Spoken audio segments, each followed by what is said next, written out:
Hello, and welcome to Williams Mullen's Benefits Companion, a podcast that helps employers navigate the complex legal challenges of managing their employee benefit plans.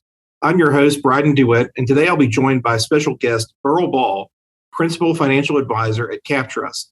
Welcome back to the Benefits Companion, Beryl. Thank you, Brydon. It's great to be back. Really appreciate you coming back, and I guess the other episodes weren't so bad. You were willing to come back.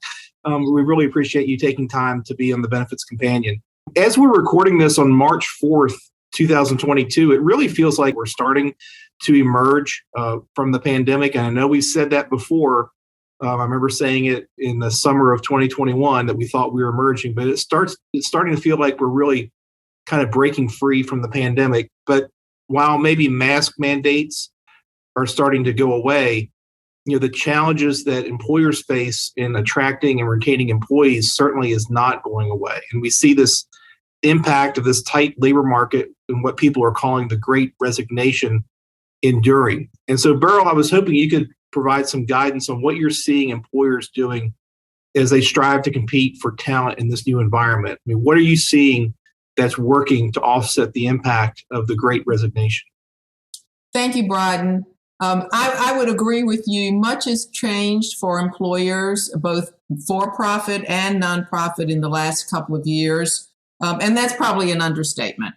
From a talent and workforce perspective, as you mentioned, it's become a very tight labor market. To set the groundwork for this, the talent pool is smaller. We had baby boomers deciding to retire, employees liking to work remotely, making employers often compete nationally as well as locally for talent, which is certainly new in the marketplace. And then, of course, we've seen a lot of wage inflation happening especially over the last year or so, as employers are having to compete for talent in a new way.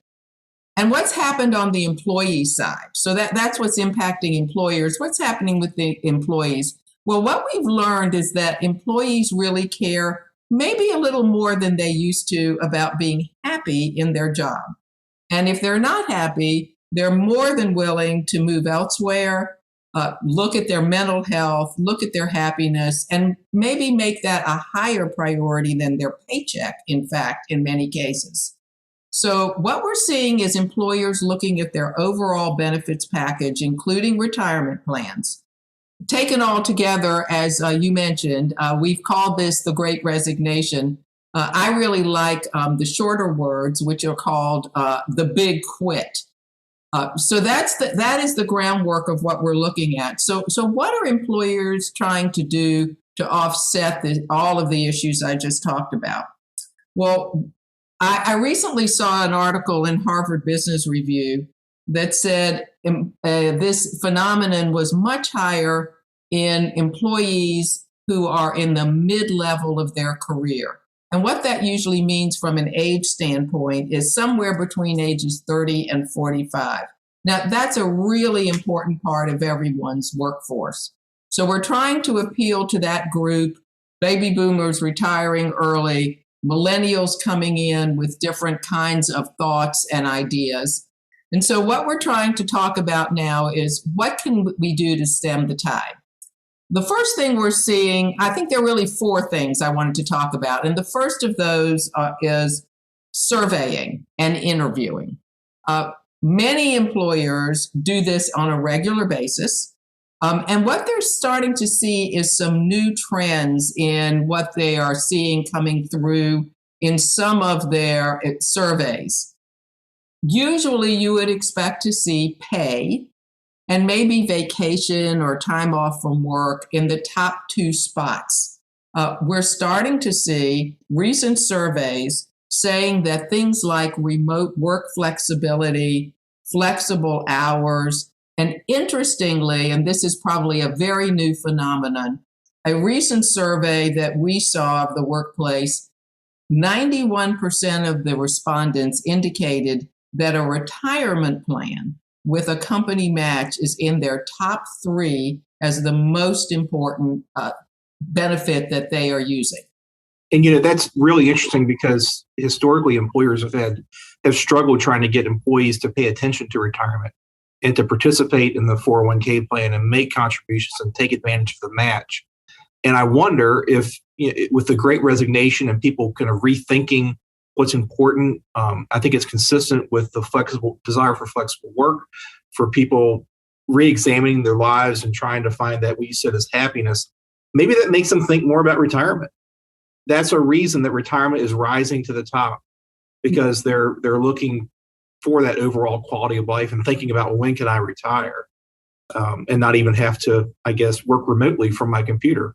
So that I just think I think it kind of goes together if you think about it. Why retirement now is along in this area, this era of the big quit, that retirement plans would surface to the top. And if it means younger workers or people in their 30s are contributing more to their 401k plans, that's a very positive development. Yeah, and to add to the list, there was a 2021 survey done by SHRM, the Society of Human Resources, that shows retirement, Brydon, as the second most popular benefit behind vacation time. And now it's ahead of medical coverage. So I think medical coverage, which used to be also very much at the top with vacation and healthcare and so on, has changed. So we would advocate finding out what your employees care about. If they're typically like what we are seeing in surveys, then retirement is going to be near the top. Is certainly within the top three. Right, and you can't assume that what they liked in 2019 is what they like today. No, I would agree. I think the pandemic has changed that. So next step, you got priorities straight. You know what your employees are looking for. So how is your retirement plans design measuring up? So we would say the next step is to take kind of what I would like to call a whiteboard approach. Let's look at every element of your retirement plan design. Are you using automatic enrollment? Are you using automatic escalation? Millennials love those features where you are taking care of their participation for them. Is the match getting you what you want? How about eligibility? Are you making people wait to get into the plan? Do you have waiting periods for your match? Is it immediate? Is the pay period that you're giving them a match, is that per pay? Or do you make them wait for an annual contribution to the plan? And then what about vesting? Do you have a vesting schedule, or are employer contributions immediate? And even as far as distribution options, do you only offer cash out when people leave? Are you offering lifetime income options? Are you looking at periodic distributions? And then finally, once you've looked at yours, how do you measure up? If you're competing with other firms in your market and even nationally, how are you doing versus your competition? So you figured out what employees value, how does your retirement plan measure up from a design perspective, and then how do you compete against others? So those are the first two steps I would advocate, Brydon. So besides plan design, number 3, what else do we think employees might want? A recent survey by Charles Schwab examining the difference in needs across generations found that 61% of respondents said they want financial advice from a professional. Now, that's a benefit that has not often been added to plans. They say they're not just interested in what they get out of a computer or putting data in and getting information. Another study from T. Rowe Price on the same subject said they want help with budgeting. They want help with debt management, savings, and investing. And interestingly, they want it in their workplace. They want to be able to take that information there where they are working. If they're older, maybe they want help with Social Security. When should I take it? How do I maximize it? When should I do distributions, etc.? So how do you appeal to the younger population for advice and wellness? How do you appeal to those who are nearer retirement? So that's a benefit we're seeing more of, Brydon. And this concept of financial wellness was growing before the pandemic. I was seeing more of this idea of, we've had for years health wellness, But the idea of helping employees with their finances, not just preparing for retirement, but just as you said, budgeting. And if you can help employees reduce the stress they may have with their finances, they become more productive, and it helps with their overall well-being. And so this is, I think, an important idea for employers to start thinking about is helping employees with their financial wellness along with their health wellness. And I think it's also consistent with employees focusing on, if retirement is one of their top goals and one of the top benefits they're concerned about, it makes sense that financial wellness would be a piece of this as well. Right. And as we're talking about retirement plans, I probably would be remiss if I didn't talk about the fourth area, and that's investments. We've pretty traditionally in 401k plans, for example, had a core investment lineup of 11 to 20 funds, hit all the asset classes. We're starting to see again in the millennial generation, they want investments that do good. And so we're seeing more investments in environmental, social, and governance, or what's generally called ESG type funds. Brydon, I know you're following what's happening in the Department of Labor regulations around that, but I think we will see more and more interest in those, depending on what happens with the final regs.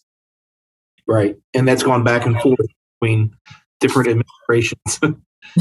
It has. We now are in an administration that seems to be more favorably inclined right. to ESG investments. So I would advocate, as you look at your retirement plan, you look at what people seem to want, you look at kind of where you stand from a plan design perspective, look at what additional benefits you may be able to add, look at what your match is, et cetera. How do you measure up? And try to make your program more attractive, whether it's to millennials or to those nearer retirement. So I would say a few takeaways, Brydon. Benchmark what you have today. Take a whiteboard approach to plan design. Figure out what's going on to get you as the employer the best return for your investment. In this case, that return is attracting and retaining quality employees.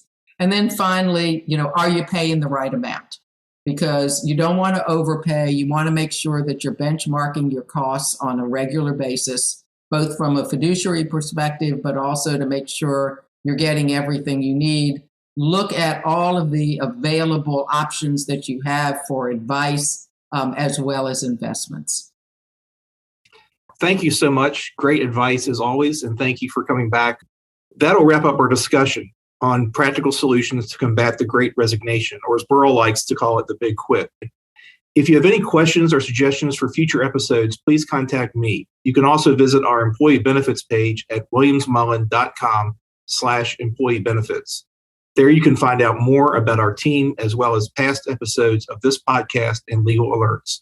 And finally, be sure to subscribe to this podcast to be notified when our next episode posts. Thanks for listening.